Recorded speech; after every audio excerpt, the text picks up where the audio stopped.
Hi எங்கட behind நேயர்களுக்கு இன்றைக்கி நான் கொண்டிருக்கிற ஒரு குட்டி இன்ட்ரெஸ்டிங்கான இன்ஃபர்மேஷன் அப்படின்னு சொல்லலாம்.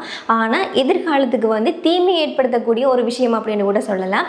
ஃபுல்லாக வீடியோ கேட்டுட்டு நீங்களே கமெண்ட்டில் சொல்லுங்கள் இது என்ன மாதிரியான இன்ஃபர்மேஷன் அப்படின்றத. ஓகே, வாங்க வீடியோக்குள்ளே போகலாம்.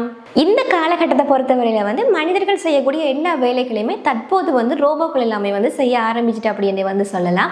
அந்த வகையில் மனிதர்களை போலவே ரோபோக்களும் இந்த வலிகள் மற்றும் உணர்வுகளை உணர்ந்து கொண்டு எதிர்வினை ஆற்றலுடன் செயற்படக்கூடிய மாதிரியான ஒரு செயற்கை தோழண்ட ஹாங்காய் பல்கலைக்கழகத்தின் விஞ்ஞானிகள் உருவாக்கியிருக்கிறாங்களாமா.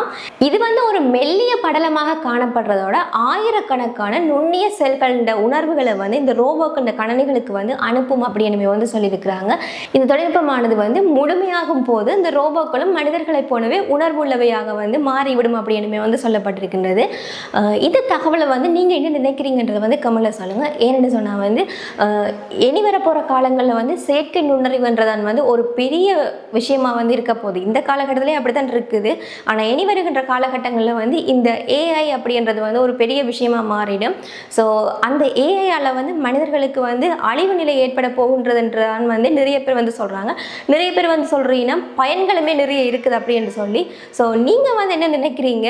இந்த ரோபோக்கள் தொழில்நுட்பத்துக்கு உணர்வுகள் என்று சொன்னால் அது என்ன மாதிரி ரியாக்ட் பண்ணும் அப்படின்றத கமெண்ட்டில் சொல்லுங்கள். இந்த தகவல் பயனுள்ள தகவலாக இருந்ததுன்னு சொன்னால் உங்களோட ஃபேமிலி ஃப்ரெண்ட்ஸ் எல்லாருக்குமே அனுப்பி விடுங்க. இது மாதிரியான குட்டி குட்டி இன்ஃபர்மேஷன்ஸை தெரிஞ்சுக்கொள்றது எங்களோட பிஎம் தமிழ் ஸ்ரீலங்கா சேனலை ஃபாலோ பண்ணி வச்சுக்கொள்ளுங்க. இன்னும் ஒரு வீடியோவோட உங்களை மீட் பண்ணும் வரைக்குமே உங்களிடம் இந்த விடைபெறும் நான் உங்கள் ராகவி.